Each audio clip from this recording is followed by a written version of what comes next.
সুপ্রিয় বন্ধুরা, আপনাদেরকে স্বাগত জানাচ্ছি মেক্সিকো সিটি থেকে। সঙ্গত কারণেই আমার অবস্থান এখন মেক্সিকোতে। আর কিছু সময় পরে, আর কয়েক ঘন্টা পরে অথবা একদিনও যদি বলি, পরে আপনারা এক ঐতিহাসিক ঘটনার সাক্ষী হতে চলেছেন। এক মহেন্দ্র ক্ষণ আপনারা প্রত্যক্ষ করবেন সশরীরে, যারা বাংলাদেশের সীমারেখায় অবস্থান করছেন। বাংলাদেশের ভোটের দিন ভোট দেবেন আপনারা আপনাদের পছন্দের প্রার্থীকে, যে অধিকারের জন্যে, যে ভোটাধিকারটি প্রয়োগ করবার জন্যে আপনাদেরকে অনেক কষ্ট করতে হয়েছে, অনেক সংগ্রাম করতে হয়েছে, অনেক রক্তের বিনিময়ে আমরা এই অধিকারটি প্রতিষ্ঠা করেছি। এক মাত্র কয়েক সপ্তাহের ভেতরে 1400 তাজা প্রাণ ঝরে গিয়েছে। অসংখ্য মানুষের রক্তের বিনিময়ে, ত্যাগের বিনিময়ে, গুম খুনের ভেতর দিয়ে, জেল জুলুম হুলিয়ার মধ্য দিয়ে আজকের এই দিনটি আমাদের সামনে সমাগত 12ই ফেব্রুয়ারি। এদিন আপনারা আপনাদের প্রতিনিধিকে নির্বাচন করবেন। স্বাভাবিকভাবেই এই দিনটি যখন সামনে আসছে, আমি অনেকটা স্মৃতিকাতর হয়ে পড়েছি এই দিনটিকে আলিঙ্গন করবার জন্য, এই দিনটি প্রাপ্তির প্রত্যাশায়। আপনাদের মতো আমিও আপনাদের সতীর্থ ছিলাম। ঘুরে বেরিয়েছি, যেখানে যাবার সেখানে গিয়েছি।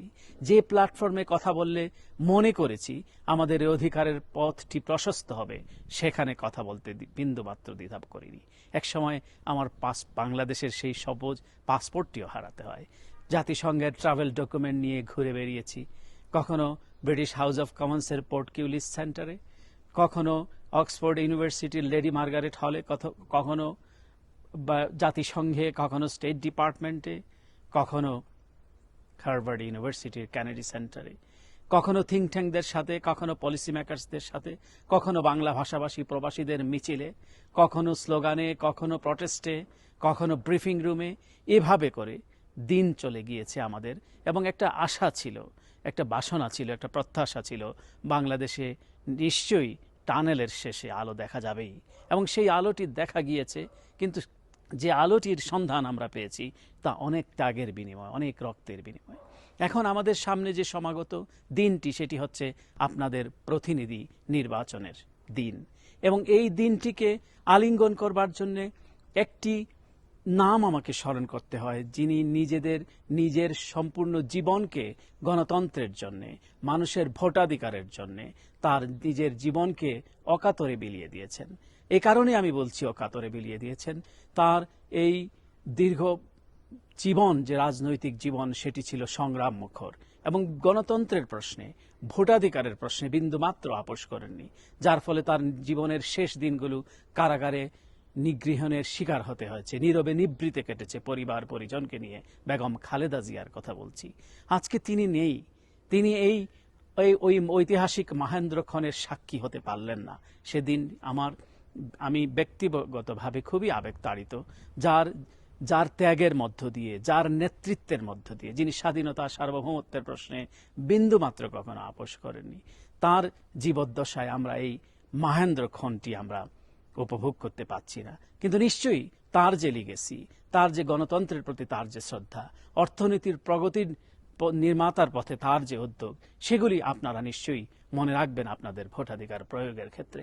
এবং বাংলাদেশে আমরা আর পেছনে ফিরে যেতে চাই না, আর আমরা ছাত্রদেরকে শাহবাগে জড়ো করতে চাই না।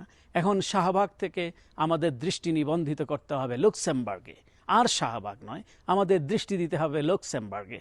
লুক্সেমবার্গের কথা এখানেই বলছি, বিশ্বের অর্থনৈতিক একটি প্রাণকেন্দ্র, যেখানে আমাদের ছেলেপেলেরা সেখানে যাবে। এবং শাহবাগের খুব কাছেই পরিবার, যেখানে ওয়ার্ল্ড ব্যাংকের বাংলাদেশের অফিস অবস্থিত। এই কারণে বলছি, আমাদের ছেলেপেলেরা আন্তর্জাতিক অঙ্গনে ছড়িয়ে পড়বে। তারা তাদের জাতিসংঘে কাজে তাদের ন্যায্য হিস্সা আদায় করবে। অনেক বাংলাদেশি ছেলেপেলেদের জন্য সেই কাজের সুযোগ আছে। জাতিসংঘে তারা, ওয়ার্ল্ড ব্যাংকে তারা কাজ করবে, অর্থাৎ না তারা নিজেদের কর্মে নিজেদেরকে নিয়োজিত করবে।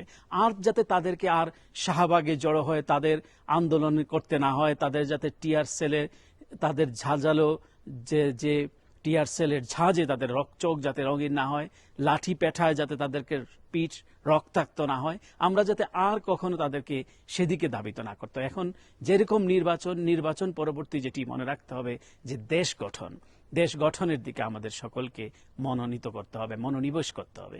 আমি কিছু দায় থেকে এই কথাগুলি বলছি। এই দায়টি হচ্ছে গণতন্ত্রের, এই দায়টি হচ্ছে অর্থনৈতিক প্রগতির, এই দায়টি হচ্ছে আমাদের ভবিষ্যৎ প্রজন্মের একটি কর্মমুখী কর্মসংস্থানের। এটি আমরা যারা একটা সুবিধাজনক স্থানে আছি তাদের উচিত হবে যারা সুবিধা বঞ্চিত তাদেরকে পথ করে দেওয়া, তাদেরকে রাস্তা করে দেওয়া। তবে সেই দিনটি আপনাদের কাছে সমাগত। আমরা দেখতে চাই যে এই নির্বাচন পরবর্তী বাংলাদেশ হবে একটি সহনশীল বাংলাদেশ। আমরা অনেক আন্দোলনের ভেতর দিয়ে গিয়েছি, আমরা অনেক রক্তপাতের ভেতর দিয়ে গিয়েছি, আমরা অনেক ধরনের অত্যাচার সহ্য করেছি, কিন্তু এনাফ ইজ এনাফ। একটা জায়গায় শেষে স্থিমিত হতে হবে। এবং এই যে যারা আমরা দেখেছি, যখন আমরা ফ্যাসিজমের বিরুদ্ধে লড়েছি, স্বৈরাচারী শেখ হাসিনার যখন চূড়ান্ত পতন নিশ্চিত হয়েছে, তখন সকলে মিলে যেভাবে একটি আমব্রেলায় সমবেত হয়েছিলেন। এই বাংলাদেশ আমরা দেখেছি ছাত্ররা যখন নেতৃত্ব দিয়েছে, নাহিদ, আসিফ, মাসুদরা যখন বিজয়ী বেশে ফিরেছে, তখন তাদের সেই আমব্রেলায় তারা দৃষ্টি নিবদ্ধ করেছে। অর্থাৎ বিএনপির ভারপ্রাপ্ত চেয়ারম্যান তারেক রহমানের কাছে তারা নিজেদেরকে আলাপ আলোচনার মধ্যে তারা তার সঙ্গে যুক্ত হয়েছে। অর্থাৎ গার্জিয়ানশিপটা সেই সময় আমরা তুলে দিতে দেখেছি। আমরা দেখেছি জামাতের শীর্ষ নেতা ডাক্তার শফিকুর রহমান, বিএনপির তৎকালীন ভারপ্রাপ্ত চেয়ারম্যান যখন বেগম খালেদা জিয়া জীবিত, তিনি ক্যারিসম্যাটিক লিডার এবং তাকে বাংলাদেশের আন্দোলনের মহানায়ক হিসেবে বর্ণনা করতে আমরা দেখেছি। আমরা সেই পরিবেশটি বাংলাদেশে চাই, যে পরিবেশটি হবে যে আমরা যারা সকলে মিলে এই স্বৈরাচার বিরোধী, ফ্যাসিজম বিরোধী যে আন্দোলন করেছি, যদি এই একটি আমব্রেলার ভেতর দিয়ে, সেই আমব্রেলায় যাতে সকলে আমরা সম্মিলিতভাবে দেশটাকে আগাতে পারি। আমাদের মধ্যে মত বিরোধ থাকবে, মত পার্থক্য থাকবে, এক প্রার্থীকে আরেক প্রার্থীকে গায়েল করবার জন্য যে ধরনের কথাবার্তা সেটিও থাকবে, সেটিও গণতন্ত্রের এক ধরনের বিউটি, শালীনতার ভেতর দিয়ে যতটুকু করা যায়। কিন্তু যাতে একটা এনিমিটি যাতে তৈরি না হয়, একটা শত্রুতার পূর্ণ অবস্থা যাতে তৈরি না হয়, এবং এই শত্রুতার বিষ বাষ্প যাতে কেউ ছড়িয়ে দিতে না পারে, সেদিকে আমাদের সজাগ থাকতে হবে। আমরা এই বাংলাদেশকে আমরা দেখতে চাই অর্থনৈতিকভাবে সমৃদ্ধ একটি বাংলাদেশ, একটি গণতান্ত্রিক বাংলাদেশ, একটি মুক্ত মত প্রকাশের একটি দৃষ্টান্তমূলক জায়গা হবে বাংলাদেশ। এবং বাংলাদেশের মানুষ তার ভোটাধিকার প্রয়োগ করবে। আমি আশা করছি 12ই ফেব্রুয়ারির যে ভোট, সেটি হবে গণতন্ত্রের পক্ষে, সেটি হবে স্বাধীনতা সার্বভৌমত্বের পক্ষে, সেটি হবে বাংলাদেশের মানুষের মুক্তির পক্ষে, অর্থনৈতিক মুক্তির পক্ষে। আমি নিশ্চয়ই সঙ্গত কারণে আমি কোনো প্রতীকের কথা বলছি না। যেমন আরেকটি ভোট অনুষ্ঠিত হচ্ছে যে বাংলাদেশ, সে সঙ্গত কারণে সেটির পক্ষেও আমি বলতে পারছি না, যেহেতু আমি সরকারি দায়িত্বে আছি বলে আমি মনে করি নির্বাচন কমিশন থেকে এ ধরনের কথা বলা হয়েছে। কিন্তু আপনারা জানবেন যে আপনারা বাংলাদেশ একটি পরিবর্তনের জন্য উন্মুখ হয়ে আছে। যে ভোটাধিকারটি প্রয়োগ করলে পরে বাংলাদেশের রাজনীতি, সমাজ ব্যবস্থায়, রাষ্ট্র পরিচালনা একটা চেক অ্যান্ড ব্যালেন্স তৈরি হবে। একটা যে ভোটাধিকারের হ্যাঁ এবং না, যে পন্থাটি বেছে নিলে পরে বাংলাদেশের মানুষের অংশগ্রহণ নিশ্চিত হবে, সার্বিকভাবে গণতন্ত্রের প্রথা এবং প্রতিষ্ঠান মজবুত হবে, সে পক্ষেই আপনারা অবস্থান নেবেন। এবং দলীয়ভাবেও আপনারা সেই পক্ষেই থাকবেন, যেই পক্ষে নিশ্চয়ই আপনারা আপনাদের মনস্থির করে ফেলেছেন কাকে আপনারা ভোট দিবেন, যে সে ভোটটি যাতে বাংলাদেশের অর্থনীতির প্রগতির কথা বলে, সমৃদ্ধির কথা বলে, আর্থসামাজিক উন্নয়নের কথা বলে, সোশ্যাল সেফটিনেসের কথা বলে, হেলথের কথা বলে, ইসলামী মূল্যবোধের কথা বলে, আমাদের যে চিরায়ত সংস্কৃতি, সেই সংস্কৃতি লালনের কথা বলে, সেই বিষয়গুলো আপনারা নিশ্চয়ই নজরে রাখবেন এবং আপনাদের প্রতিনিধি আপনাদের ভোটেই নির্বাচিত হবে।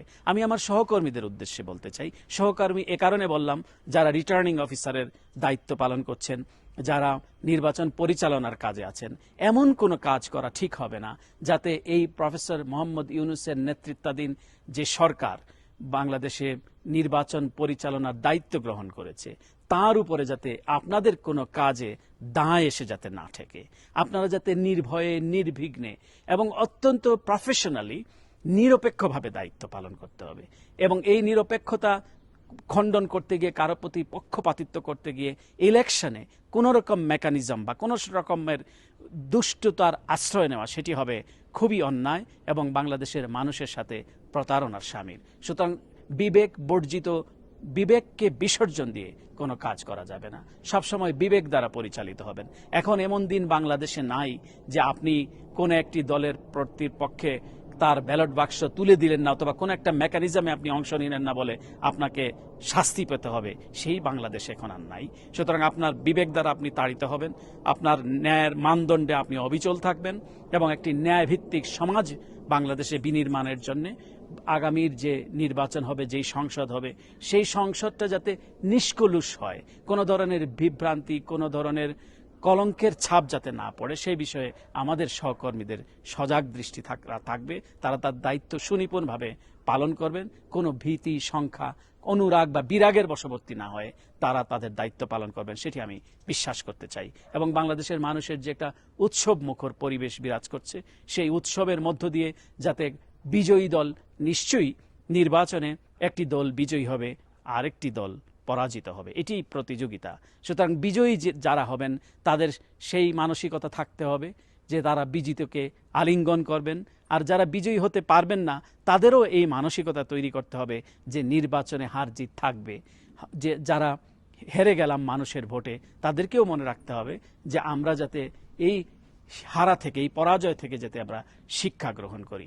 সুতরাং আমি মনে করি যে বাস্তবতার কথা আমি আগে বলেছি, যে সেই বাংলাদেশের সেই পরিস্থিতি আমরা দেখেছি জুলাই পরবর্তী, এবং জুলাইয়ের আগেও আমরা দেখেছি যে একটা ইউনাইটেড প্ল্যাটফর্ম। সুতরাং আমরা আশা করছি বাংলাদেশের স্বাধীনতা, সার্বভৌমত্ব, অখণ্ডতা, স্বনির্ভরতা এইসবের, এবং বাংলাদেশের অর্থনৈতিক প্রগতির জন্য, সমৃদ্ধির জন্য, উন্নয়নের জন্য আপনারা যথোপযুক্ত প্রতিনিধি নির্বাচন করবেন, এবং বাংলাদেশ হবে গণতান্ত্রিক বাংলাদেশ।